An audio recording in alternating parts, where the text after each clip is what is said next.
आजकल आप सभी लोगों ने तो देखा ही होगा कि जितनी भी कंपनी अपने स्मार्टफोन को लॉन्च करती हैं उनके अंदर वो भर भर के रैम देती हैं। 4 GB, 6 GB, 8 GB, यहाँ तक कि वन प्लस जैसी कंपनियां तो अपने डिवाइसेस के अंदर 12 GB तक की रैम दे रही है। मगर असल में आपको रियल लाइफ में कितने GB रैम की रिक्वायरमेंट होती है और कितने GB रैम है जो आप आसानी से अपनी फ़ोन के अंदर यूज़ करके एक एफिशिएंट लाइफ डिवाइस को दे सकते हो, ये जानने के लिए देखते रहिए।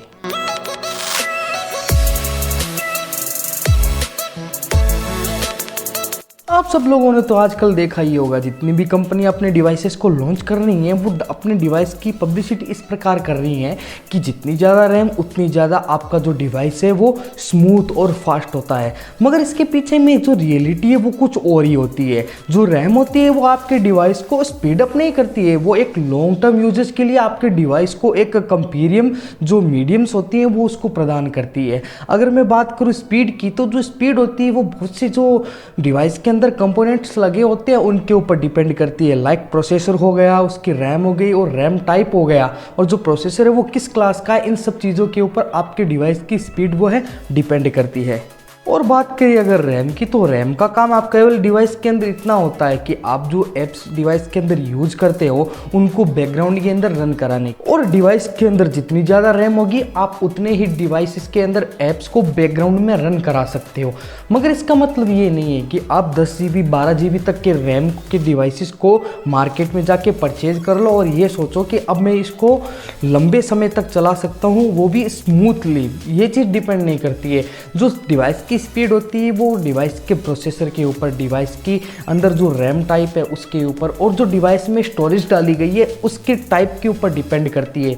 लाइक मैं एक एग्जांपल देता हूँ, अगर आपके डिवाइस के अंदर जो प्रोसेसर लगा है वो काफ़ी वीक है मगर उसके अंदर कंपनी ने रैम डाल दी है कुछ ज़्यादा बड़ी, तो फिर क्या होगा कि जो प्रोसेसर की स्पीड है वो उस रैम की स्पीड को एक दूसरे से कंपेयर नहीं कर पाएगी, और जो डिवाइस है वो कहीं ना कहीं आपको हाई एंड फ्लैगशिप गेम्स के अंदर लैग करेगा। जैसे मैं अगर पबजी की बात करूँ, जो पबजी गेम है वो कम से कम 1 से 1.5 GB तक की रैम की रिक्वायरमेंट रखता है। अगर आपके जो डिवाइस है उसके अंदर प्रोसेसर भी बेस्ट क्वालिटी का लगा है और रैम भी अच्छी क्वालिटी की है, तो अगर आपके रैम डिवाइस के अंदर 4 GB की रैम होगी तो वो भी आपके लिए एफिशिएंट होती है। मगर आप अगर लो क्वालिटी का प्रोसेसर लेकर उसमें हाई एंड रैम डाल करके ये सोचते हो कि ये मेरे लिए बेस्ट होगा, तो वो कहीं से भी बेस्ट नहीं होता है।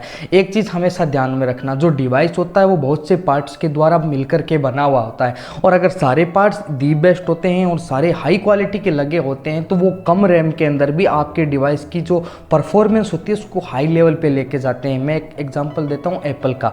एप्पल 2020 के अंदर भी जो अपने डिवाइसेस को लॉन्च करता है उसके अंदर केवल 3 GB की रैम डाल के देता है। अगर 3 GB की रैम अगर हम एंड्रॉयड डिवाइस के अंदर सोचे तो वो काफ़ी कम होती है, और जो डिवाइस है 3 GB वाले एंड्रॉयड में वो काफ़ी लैग कर रहे हैं। इसके पीछे का रीज़न क्या है? इसके पीछे का रीज़न सबसे जो मोस्ट है वो है सॉफ्टवेयर ऑप्टिमाइजेशन।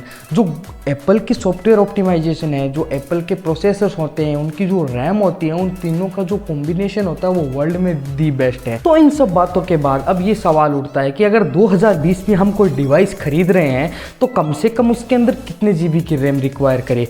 तो मैं आपको एक सलाह दे देता हूं कि अगर आप 2020 में या लॉकडाउन के बाद में कोई डिवाइस परचेज करना चाहते हो तो सबसे पहली बात वो डिवाइस जो है वो लेटेस्ट होना चाहिए।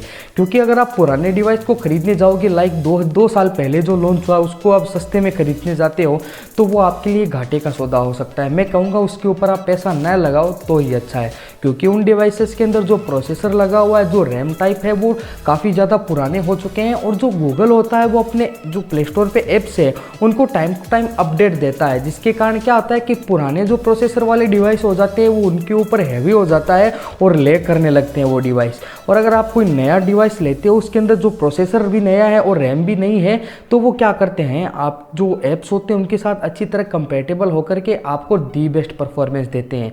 तो अगर आप कोई भी डिवाइस अगर परचेज करो तो कोशिश करो वो नया हो। अब सवाल ये उठता है कि कितने GB वाला जो डिवाइस है हम परचेज करें। तो इसके लिए मेरी जो राय है वो है कि अगर आप आज के समय में भी जो डिवाइस परचेज कर रहे हैं उसके अंदर कम से कम आप 4 GB की जो रैम है वो तो रखें ही, क्योंकि 4 GB से अगर आप कम के जो डिवाइस होते हैं उनको लेते हो तो वो आपको 5-6 महीने बाद में लैग करने लग जाते हैं। और 4 GB जो वाले डिवाइस होते हैं ना वो थोड़ा लॉन्ग टर्म में आपको बेटर परफॉर्मेंस देते हैं। और अगर आप 6 GB वाला डिवाइस परचेज करते हो तो वो तो और भी दी बेस्ट होता है, क्योंकि वो लॉन्ग टर्म के लिए आपको हाई वैल्यू प्रोवाइड करता है। मगर अगर आपको ये मेरा वीडियो अच्छा लगा है तो आप इसको एक लाइक दे दीजिए, इस वीडियो को औरों तक पहुंचाने के लिए इसको शेयर भी कर दीजिए, और ऐसी ही इन्फॉर्मेटिव वीडियो और पाने के लिए मेरे चैनल को भी सब्सक्राइब कर लीजिए। मैं आपसे मिलता हूँ अगली वीडियो में, तब तक के लिए बाय बाय।